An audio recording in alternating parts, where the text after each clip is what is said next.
चंद्रकांता की कहानी ये माना है पुरानी, ये पुरानी होकर भी बड़ी लगती है सुहानी। नौगढ़ विजयगढ़ में थी तकरार, नौगढ़ कथा जो राजकुमार चंद्रकांता से करता था प्यार, चंद्रकांता से करता था प्यार।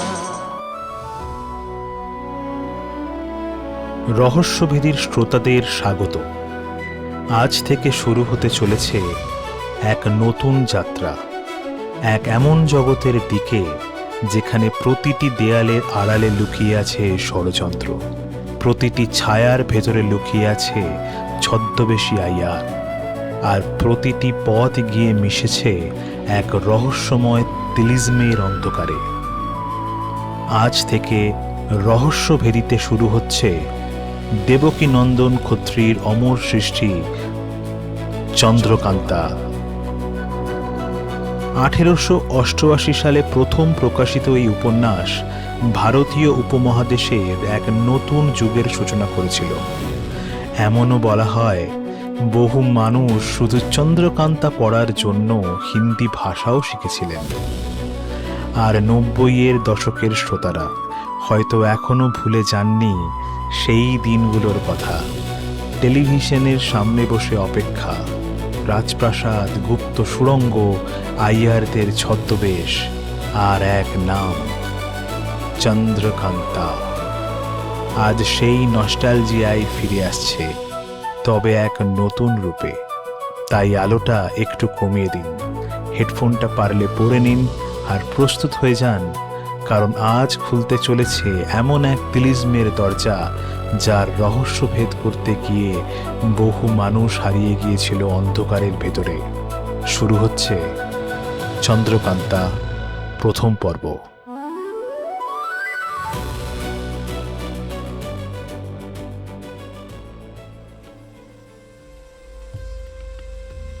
ভারতের উত্তরাঞ্চলে পাশাপাশি ছিল দুটি সমৃদ্ধ রাজ্য, বিজয়গড় এবং নওগড়।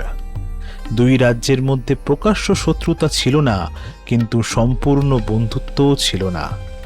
এক রাজা অন্য রাজার শক্তিকে সম্মান করতেন, কিন্তু সতর্কতাও কখনো ত্যাগ করতেন না। কারণ রাজ্য শাসনের প্রথম নিয়ম বিশ্বাস করা যায়, কিন্তু চোখ বুজে নয়। বিজয়গড়ের অধিপতি মহারাজ সুরেন্দ্র সিং, ন্যায়পরায়ণ, বিচক্ষণ এবং প্রজাপ্রেমী শাসক। তাঁর বিচার ছিল কঠোর, কিন্তু অন্যায় ছিল না। তাঁর একমাত্র কন্যা রাজকুমারী চন্দ্রকান্তা রূপের জন্য যেমন সুপরিচিত, তেমনি বিদ্যা, বুদ্ধি এবং নম্র স্বভাবের জন্য সকলের প্রিয়। প্রজারা তাঁকে শুধু রাজকুমারী বলেই চিনত না, তাঁকে তারা ভবিষ্যতের আশাও মনে করত। অন্যদিকে নওগড়ের সিংহাসনে অধিষ্ঠিত ছিলেন মহারাজ জয় সিং। যুদ্ধক্ষেত্রে তাঁর সাহস যেমন কিংবদন্তির মতো আলোচিত ছিল, তেমনি রাষ্ট্র পরিচালনায় তার বিচক্ষণতারও ছিল সুনাম। আর তাঁর পুত্র যুবরাজ বীরেন্দ্র সিং, অল্প বয়সেই যিনি অস্ত্রচালনা, অশ্বারোহণ এবং রাষ্ট্রনীতি সব কিছুতেই অসাধারণ দক্ষতার পরিচয় দিয়েছিলেন। কিন্তু যে বয়সে তরবারি হাতে মানুষ শত্রুর সন্ধান করে, সে বয়সেই কখনো কখনো হৃদয় নিজের অজান্তে অন্য এক পথের সন্ধান পায়।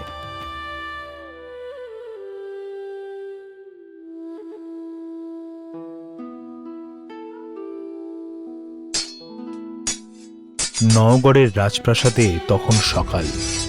প্রশিক্ষণ ক্ষেত্রে সারিবদ্ধভাবে দাঁড়িয়ে সৈন্যরা অনুশীলন করছে। কোথাও ধনুর্বিদ্যা, কোথাও অশ্বচালনা, আবার কোথাও তরবারির লড়াই।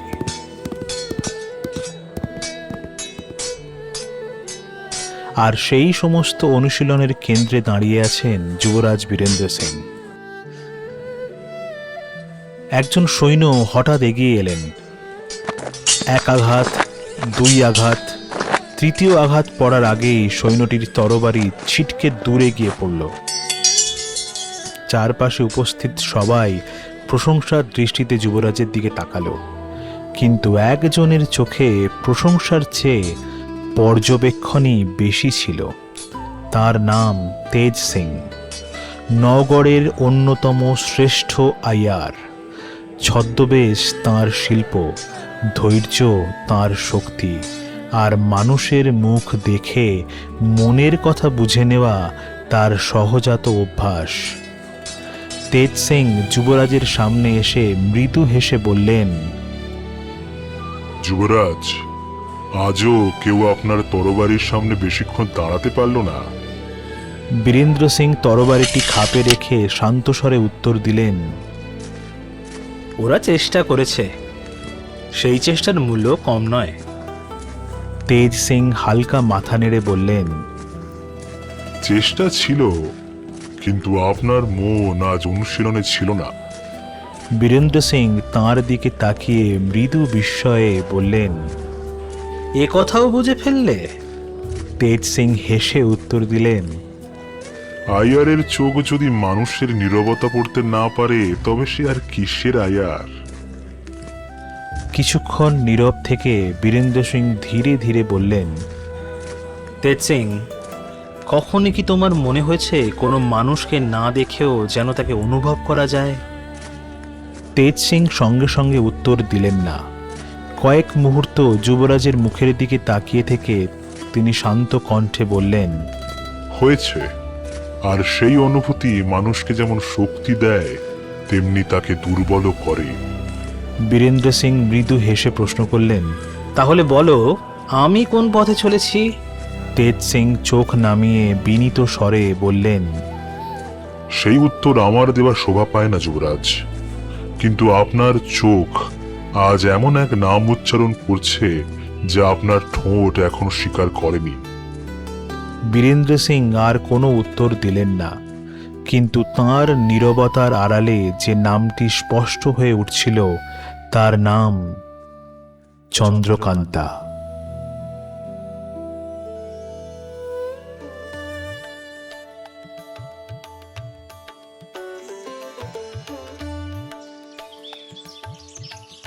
যেখানে নওগড়ের সকাল শুরু হয় তরবারির ঝনঝনানিতে, সেখানে বিজয়গড়ের সকাল যেন শুরু হয় ফুলের সুগন্ধ আর শঙ্খধ্বনির মৃদু প্রতিধ্বনিতে। কিন্তু প্রাসাদের বাহ্যিক শান্তি সবসময় মানুষের অন্তরের শান্তির পরিচয় দেয় না। সেদিনও তার ব্যতিক্রম ছিল না। রাজপ্রাসাদের একটি প্রশস্ত কক্ষে জানলার ধারে দাঁড়িয়েছিলেন রাজকুমারী চন্দ্রকান্তা। দূরের আকাশের দিকে তার দৃষ্টি স্থির, কিন্তু তিনি যেন আকাশ দেখছিলেন না, নিজের মনকেই বোঝার চেষ্টা করছিলেন। কিছুক্ষণ নীরবে রাজকুমারীর দিকে তাকিয়ে থেকে চপলা মৃদু স্বরে বললেন, রাজকুমারী, আজ যেন আপনাকে অন্য দিনের চেয়ে অনেক বেশি চিন্তিত বলে মনে হচ্ছে। চন্দ্রকান্তা ধীরে চপলার দিকে ফিরে তাকালেন। চিন্তার কারণ যদি স্পষ্ট করে বলতে পারতাম, তবে হয়তো মনটা এত ভারী লাগতো না। চপলা মৃদু হেসে বললেন, আপনার মন তো লুকোতে জানে না রাজকুমারী। আপনি নীরব থাকলেও আপনার চোখ অনেক কথা বলে দেয়। চন্দ্রকান্তার মুখে ক্ষীণ হাসি ফুটে উঠল। তবে বলো, আমার চোখ আজ কি কথা বলছে? চপলা কয়েক মুহূর্ত ভেবে নিয়ে উত্তর দিলেন, বলছে বলছে আপনি যেন কোনো অজানা প্রতীক্ষায় আছেন, কিন্তু কিসের প্রতীক্ষা তা আপনি নিজেও জানেন না। চন্দ্রকান্তা আবার জানলার বাইরে তাকালেন। কখনো কখনো মনে হয় আমাদের জীবনের কিছু ঘটনা অনেক আগে থেকেই লেখা থাকে। আমরা শুধু সেই দিনের অপেক্ষা করি, যেদিন তারা আমাদের সামনে এসে দাঁড়াবে। চপলা শ্রদ্ধা ভরে রাজকুমারীর দিকে তাকিয়ে বললেন, আপনি সবসময় এমন কথা বলেন যার অর্থ আমি অনেক পরে গিয়ে বুঝতে পারি। চন্দ্রকান্তা মৃদু হেসে উত্তর দিলেন, আমিও যে সবসময় নিজের কথার অর্থ সঙ্গে সঙ্গে বুঝতে পারি এমনটা নয় চপলা। ঠিক সেই সময় রাজসভায় উপস্থিত হওয়ার আহ্বান এলো। মহারাজ সুরেন্দ্র সিং সভা বসিয়েছেন। বিজয়গড়ের রাজসভা। উঁচু স্তম্ভে ভর দিয়ে দাঁড়িয়ে আছে বিশাল প্রাসাদ। মাঝখানে সিংহাসনে বসে আছেন মহারাজ সুরেন্দ্র সিং। তাঁর দৃষ্টি স্থির, কণ্ঠ শান্ত, কিন্তু অভিজ্ঞ চোখ যেন সভায় উপস্থিত প্রতিটি মানুষের মন পড়ে নিতে চাইছে। সবার দিকে দৃষ্টি বুলিয়ে মহারাজ সুরেন্দ্র সিং বললেন, একটি রাজ্যকে শক্তিশালী করে তার সেনাবাহিনী, কিন্তু একটি রাজ্যকে নিরাপদ রাখে তার মানুষের সততা। যে রাজ্যের ভিতরে অবিশ্বাস জন্ম নেয়, সেই রাজ্যের প্রাচীর যতই উঁচু হোক, একদিন তা ভেঙে পড়ে। সভায় নীরবতা নেমে এলো। সবাই মাথা নত করল। শুধু একজন মানুষের মুখে অদ্ভুত এক হাসি ফুটে উঠল, ক্রুর সিং। মাথা নত করেই ক্রুর সিং বিনীত স্বরে বললেন, মহারাজ, আপনার শাসনে বিজয়গড় এতটাই সুসংগঠিত যে কোনো শত্রুই এ রাজ্যের দিকে কুদৃষ্টি দিতে সাহস করবে না। মহারাজ স্থির দৃষ্টিতে তাঁর দিকে তাকিয়ে রইলেন। তারপর ধীরে উত্তর দিলেন, বাইরের শত্রুকে দেখা যায় ক্রুর সিং, ভয় তাকে নয়। যে শত্রু মুখে হাসি নিয়ে তার পাশেই দাঁড়িয়ে থাকে, ভয় তাকে। ক্রুর সিংহের মুখের হাসি এক মুহূর্তের জন্য মিলিয়ে গেল, কিন্তু পরক্ষণেই তিনি নিজেকে সামলে নিলেন। মাথা নত করে ক্রুর সিং বললেন, আপনার সতর্কবাণী সদাই স্মরণে রাখবো মহারাজ। কথাগুলো ছিল বিনয়ের, কিন্তু তার চোখ সেগুলো যেন অন্য এক ভাষায় কথা বলছিল। সেই চোখে ছিল অভিমান, ঈর্ষা আর বহুদিনের দমিয়ে রাখা উচ্চাকাঙ্ক্ষা। সভার সমাপ্তি ঘোষণা হওয়ার পর সবাই একে একে বেরিয়ে গেল। শুধু ক্রুর সিং কিছুক্ষণ স্থির দাঁড়িয়ে রইলেন। চারিদিকে কেউ নেই নিশ্চিত হয়ে তিনি ধীরে নিজের মনেই বললেন, যোগ্যতার মূল্য সবাই দেয় না, ক্ষমতা মানুষকে অর্জন করে নিতে হয়। আর যে অপেক্ষা করতে জানে, শেষ হাসিটা তারই হয়। ক্রুর সিং ধীরে সভাকক্ষ থেকে বেরিয়ে গেলেন, কিন্তু তার মনে তখন এমন এক পরিকল্পনার সূচনা হয়েছে যার ফল একদিন শুধু বিজয়গড় নয়, নওগড়কেও স্পর্শ করবে।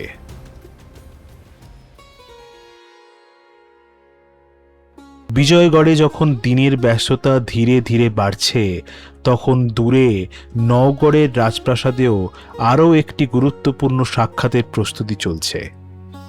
মহারাজ জয় সিং তার ব্যক্তিগত কক্ষে ডেকে পাঠিয়েছেন যুবরাজ বীরেন্দ্র সিংকে।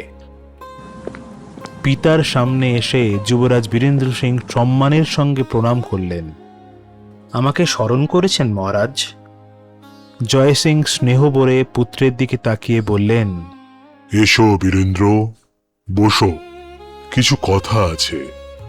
কয়েক মুহূর্ত দুজনেই নীরব রইলেন। তারপর মহারাজ আবার ধীরে ধীরে বললেন, একদিন এই নওগড় তোমার হাতে অর্পণ করতে হবে।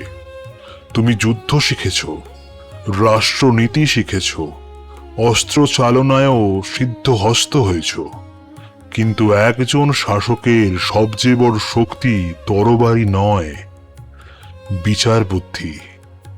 বীরেন্দ্র সিং মনোযোগ দিয়ে শুনছিলেন। রাজা কখনো নিজের জন্য বাঁচে না। তার আনন্দ, তার দুঃখ, এমনকি তার ব্যক্তিগত ইচ্ছাও অনেক সময় রাজ্যের প্রয়োজনের কাছে তুচ্ছ হয়ে যায়। বীরেন্দ্র সিং শান্ত কণ্ঠে বললেন, আপনার শিক্ষা আমি কখনো বিস্মৃত হব না পিতা। জয় সিং ধীরে ধীরে মাথা নাড়লেন। আমি জানি, কিন্তু মানুষের হৃদয় সে সবসময় শিক্ষার কথা শোনে না। বীরেন্দ্র সিং কিছুক্ষণ নীরব থেকে প্রশ্ন করলেন, আপনি কি আমার মনে কোনো দ্বিধা অনুভব করেছেন? জয় সিং মৃদু হাসলেন। আমি তোমার পিতা, তোমার মুখে যত কথা শুনেছি তার চেয়ে বেশি পড়েছি তোমার নীরবতায়। বীরেন্দ্র চোখ নামিয়ে নিলেন। আমি তোমাকে কোনো প্রশ্ন করছি না, শুধু একটি কথা মনে করিয়ে দিচ্ছি, যে সিদ্ধান্ত নেবে তা যেন একজন যুবরাজের উপযুক্ত হয়। বীরেন্দ্র উঠে দাঁড়িয়ে আবার প্রণাম করলেন। আপনার আশীর্বাদই আমাকে পথ দেখাবে। কক্ষ থেকে বেরিয়ে এলেও মহারাজের কথাগুলো তার মনে প্রতিধ্বনিত হতে লাগলো। রাজা কখনো নিজের জন্য বাঁচে না, তার আনন্দ, তার দুঃখ, এমনকি তার ব্যক্তিগত ইচ্ছাও অনেক সময় রাজ্যের প্রয়োজনের কাছে তুচ্ছ হয়ে যায়। সন্ধ্যা নেমেছে নগরে। প্রাসাদের অলিন্দে একে একে জ্বলে উঠছে মশাল। দূরে প্রহরীদের হাঁক শোনা যাচ্ছে। এই সময়েই যুবরাজ গোপনে সংবাদ পাঠালেন তেজ সিংকে যেন অবিলম্বে উপস্থিত হতে বলা হয়। কক্ষে প্রবেশ করে তেজ সিং প্রণাম জানিয়ে বললেন, আমাকে ডেকেছেন যুবরাজ? বীরেন্দ্র সিং দরজার দিকে একবার তাকিয়ে নিশ্চিত হলেন বাইরে আর কেউ নেই। তারপর বললেন, হ্যাঁ, তোমার জন্য একটা দায়িত্ব আছে তেজ। তেজ সিং এর চোখে কৌতূহলের ঝিলিক ফুটে উঠল। দায়িত্ব যদি আপনার হয় তবে সে দায়িত্ব পালন করাই আমার কর্তব্য। বীরেন্দ্র ধীরে ধীরে জানলার দিকে এগিয়ে গেলেন। তুমি বিজয়গড়ে যাবে। তেজ সিং এর মুখে কোনো বিস্ময় প্রকাশ পেল না, বরং তিনি শান্ত স্বরেই জিজ্ঞাসা করলেন, আমি সেখানে কি খুঁজব? কিছুক্ষণ নীরব থেকে যুবরাজ উত্তর দিলেন, সত্য। তুমি সত্য খুঁজবে। তেজ সিং মৃদু হেসে বললেন, সত্য সবচেয়ে কঠিন জিনিস যুবরাজ, কারণ সে অনেক সময় মানুষের পছন্দের বিপরীত হয়। বীরেন্দ্র তাঁর দিকে ফিরে তাকালেন। তবু আমি সত্যই জানতে চাই, বিজয়গড়ে কি ঘটছে, কি পরিবর্তন আসছে। আর যুবরাজের কণ্ঠ এক মুহূর্তের জন্য থেমে গেল। রাজকুমারী চন্দ্রকান্তা কুশলে আছেন তো? তেজ সিং এর ঠোঁটে ক্ষীণ হাসি ফুটে উঠল। আমি ভেবেছিলাম প্রশ্নটি আর আপনি করবেনই না। বীরেন্দ্র সিংহ মৃদু হেসে বললেন, সব কথা মুখে বলা যায় না তেজ। তেজ সিং মাথা নত করলেন। আমি আজ রাতেই রওনা হব, যত দ্রুত সম্ভব সংবাদ নিয়ে ফিরে আসব। যুবরাজ ধীরে বললেন, সাবধানে যেও। আমার বিশ্বাস তোমার ওপরেই নির্ভর করছে অনেক কিছু। রাত আরো গভীর হল। প্রাসাদের এক নির্জন অংশে দাঁড়িয়ে তেজ সিং তার যাত্রার প্রস্তুতি নিতে শুরু করলেন। অল্প সময়ের মধ্যেই বদলে গেল তার পোশাক, মুখের অবয়ব, চলাফেরার ভঙ্গি। যেন মুহূর্তের মধ্যে নগরের বিখ্যাত আয়ার অদৃশ্য হয়ে গেলেন। তার জায়গায় জন্ম নিল এক অচেনা পথিক। তিনি ঘোড়ার পিঠে উঠে একবার নগরের প্রাসাদের দিকে তাকালেন, তারপর ধীরে লাগাম টেনে অন্ধকার পথ ধরে এগিয়ে গেলেন বিজয়গড়ের দিকে। কিন্তু তেজ সিং তখনও জানতেন না, এই যাত্রা শুধু একটি সংবাদ সংগ্রহের যাত্রা নয়, এটাই হতে চলেছে এমন এক রহস্যের সূচনা যার জালে একে একে জড়িয়ে পড়বে দুই রাজ্যের ভাগ্য। রাত যত গভীর হতে লাগলো, পথ তত নির্জন হয়ে উঠল। নগরের সীমানা অনেক পেছনে পড়ে গেছে। এখন সামনে শুধু বিজয়গড়, আর সেই রাজ্যের প্রাচীরের আড়ালে লুকিয়ে আছে এমন কিছু প্রশ্ন যার উত্তর খুঁজতেই আজ নিজের পরিচয় বিসর্জন দিয়ে বেরিয়েছেন তেজ সিং। বিজয়গড়ের কাছাকাছি পৌঁছে তিনি ঘোড়া থামালেন। অভিজ্ঞ আয়ার জানেন, রাজ্যের সীমানা পেরোনোর পরে ঘোড়ার শব্দই সবচেয়ে বড় শত্রু। ঘন বৃক্ষের আড়াল ধরে তিনি ধীরে ধীরে এগিয়ে চললেন। দূরে দেখা যাচ্ছে বিজয়গড়ের বিশাল প্রাচীর। প্রাসাদের চার কোণায় জ্বলছে প্রহরীদের মশাল। প্রতি নির্দিষ্ট সময় অন্তর শোনা যাচ্ছে তাদের হাঁক। তেজ সিং কিছুক্ষণ স্থির দাঁড়িয়ে রইলেন। প্রহরীদের চলার পথ, তাদের বিরতির সময় মশালের আলো কোথায় পৌঁছয়, কোথায় অন্ধকার একটু বেশি, সব কিছু তিনি নিঃশব্দে লক্ষ্য করতে লাগলেন। কয়েক মুহূর্ত পরে তিনি প্রাসাদের উত্তর দিকের দিকে এগোলেন। সেখানে আলো কম, প্রহরীদের আনাগোনাও তুলনামূলকভাবে কম। ঠিক তখনই তার দৃষ্টি গিয়ে থামল প্রাচীরের গায়ে। পাথরের গায়ে খোদাই করা রয়েছে একটি অদ্ভুত চিহ্ন। এটি কোনো রাত চিহ্ন নয়, কোনো পরিচিত অলঙ্কারও নয়।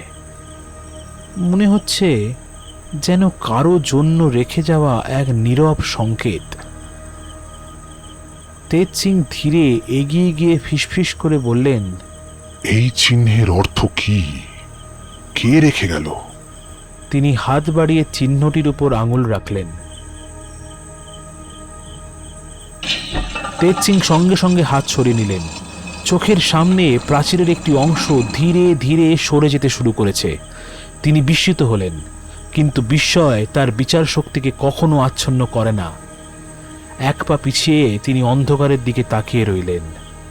প্রাচীরের ভিতরে এখন একটি সরু অন্ধকার পথ, কিন্তু সেখানে কোনো মানুষকে দেখা যাচ্ছে না। শুধু ঘন অন্ধকার আর গভীর নীরবতা। সতর্ক স্বরে তেজ সিং বললেন, কে আছো? কোনো উত্তর এলো না। তিনি আরেক পা এগিয়ে গেলেন। ঠিক তখনই অনেক দেরি করে ফেলেছ তেজ সিং। তেজ সিং মুহূর্তের মধ্যে ঘুরে দাঁড়ালেন, কিন্তু তার পিছনে কেউ নেই। ডান দিকে তাকালেন, বাম দিকে তাকালেন।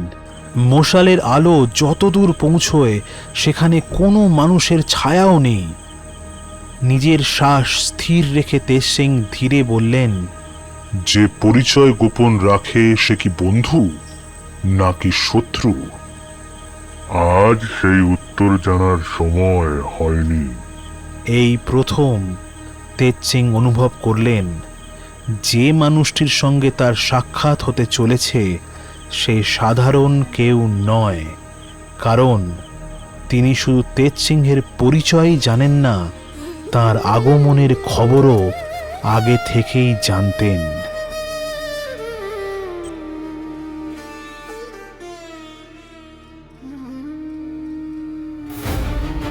বিজয়গড়ের অন্ধকার প্রাচীরের আড়ালে কে অপেক্ষা করছিল? কেন তেজ সিংহের নাম আগেই জানা ছিল সেই রহস্যময় মানুষের?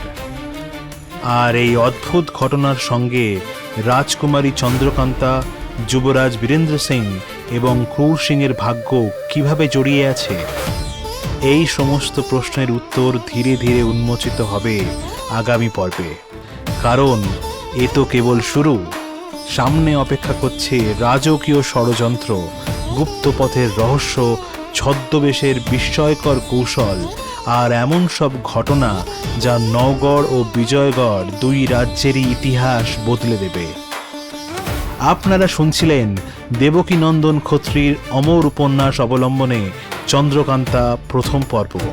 যদি আজকের পর্ব আপনাদের ভালো লেগে থাকে তবে অবশ্যই একটা লাইক চিহ্ন দিয়ে আমাদের উৎসাহিত করবেন। আপনার মূল্যবান মতামত মন্তব্যে লিখে জানান এবং এই পর্বটি ভাগ করে নিন সেই বন্ধু, ভাই বোন বা পরিবারের মানুষের সঙ্গে যাদের সঙ্গে এক সময় টেলিভিশনের পর্দায় আপনারা উপভোগ করেছিলেন চন্দ্রকান্তার সেই অবিস্মরণীয় দিনগুলি। হয়তো এই নতুন অডিও স্টোরি আবার ফিরিয়ে আনবে সেই পুরনো নস্টালজিয়া, সেই অপেক্ষা, সেই রহস্য আর সেই রোমাঞ্চ। চন্দ্রকান্তার দ্বিতীয় পর্ব প্রকাশিত হবে আগামী রবিবার শুধুমাত্র রহস্যভেদীতে। তাই যদি এখনও চ্যানেলটির সঙ্গে যুক্ত না হয়ে থাকেন তবে আজই যুক্ত হয়ে যান, যাতে আগামী পর্ব প্রকাশের সঙ্গে সঙ্গেই আপনি তার খবর পেয়ে যান। ততদিন পর্যন্ত ভালো থাকুন, সুস্থ থাকুন। নমস্কার।